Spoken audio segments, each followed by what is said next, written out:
Hey guys, this is geometry tutorial number 1. We're going to cover parallel lines and transversals. We're just going to cover the terminology. It'll make the next part of the lesson much easier to understand.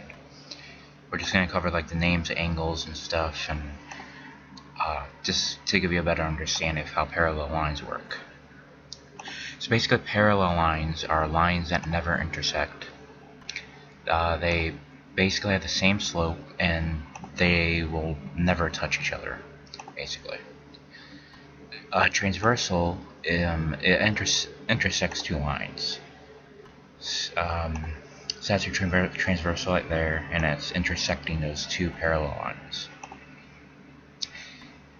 Basically, you need to understand that angles are formed by transversals and lines.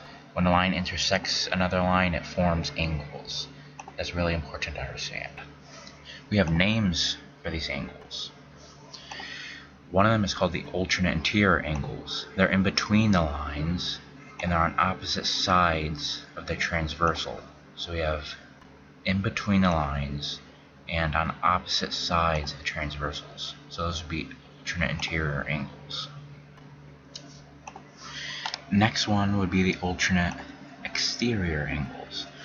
They're outside the lines, and they're on opposite sides of the transversal.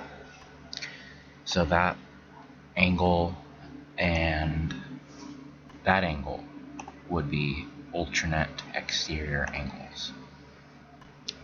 Outside of the lines, opposite side of the transversal.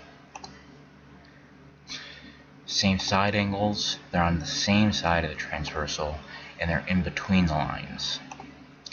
So they're in between the parallel lines, and they're on the same side of the transversal.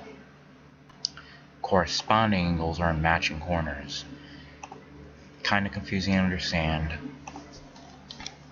but basically they correspond in position. Like one angle would be on the right hand side of the transversal, and the other angle right below it would be also on the right hand side of the transversal. They correspond in position.